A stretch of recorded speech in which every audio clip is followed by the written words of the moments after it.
This is Phil Dixon, and I'm here to talk a little bit more about Coup Papa Bell. I think some of you joined in yesterday. We had a wonderful talk about Coup Papa Bell. And once again, this is somebody I told you yesterday is not someone I read about in a book. It's not someone that I read articles about in newspapers online. This is actually someone that I knew. And, one of the questions I used to talk to Coup Papa Bell about was his legendary speed. Now, most people have heard the story that Satchel Paige said that he was so fast he could turn off the lights and get into bed before the room got dark. But, we used to talk for hours on end about his legendary speed. And we consider him one of the fastest running baseball players in the history of baseball. Actually, this guy was a track guy in baseball cleats, James Coup Papa Bell. And for some of you who don't know who he is, I encourage you to look him up and just see the things that they talk about him online. Now, I would go down to St. Louis, down to his house on Dixon Street in St. Louis, and we would talk baseball for hours on end. This was in the early 1980s, and we would talk about his speed and a couple of things I thought I would share with you. A couple of things he told me, and about speed. About speed. Well, first of all, he told me that he could run from first to third in 8 seconds. So you think about it. If I go one, two, three, four, five, six, seven, eight. That was 8 seconds. The man just went from first to third base. And he's standing up. That's how fast this guy was. Another thing, I was looking at an article I read. This was an article from 1933. And I had this back then. I took this down to Coup Papa and asked him about it. And it was a day they were playing against Joe Peroni's team, Joe Peroni's All Stars out in Los Angeles. It was a great day for baseball. Satchel Paige was battling Bobo Newsom, who played for the St. Louis Browns.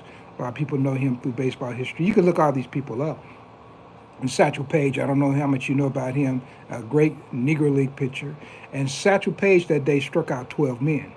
And of course, in this particular game, Peroni's All Stars lost 3-2. And of course, the Elite Giants, and who were the team that Coup Papa was with. They had Sam Bankhead was with them, Willie Wells, Turkey Stearns, Neil Suttles. They had some great players. Dukes was the catcher. So anyway, between this game, or it might have been before the game, they had what they call field day events. And so they brought out the time clock, and they clocked Coup Papa Bell circling the bases on that particular day at 13. They says 13 and 3/5 seconds. So he circled the bases at basically lower than 14 seconds.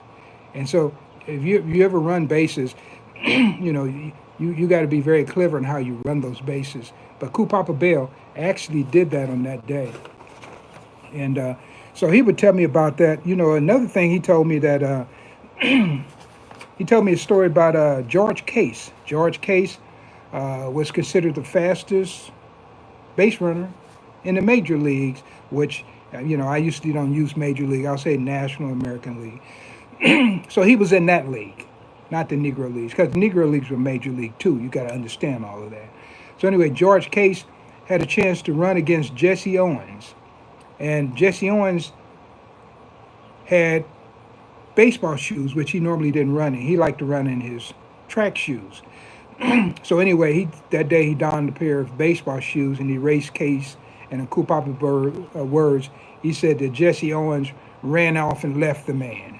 That's how fast this guy was supposed to be. Now, so what would happen if Coup Papa Bell was to race Jesse Owens? Now, I don't know how much you know about Jesse Owens. You can go look in the 1936 Olympics in Berlin. You can find all about that. But anyway, they were supposed to run against each other.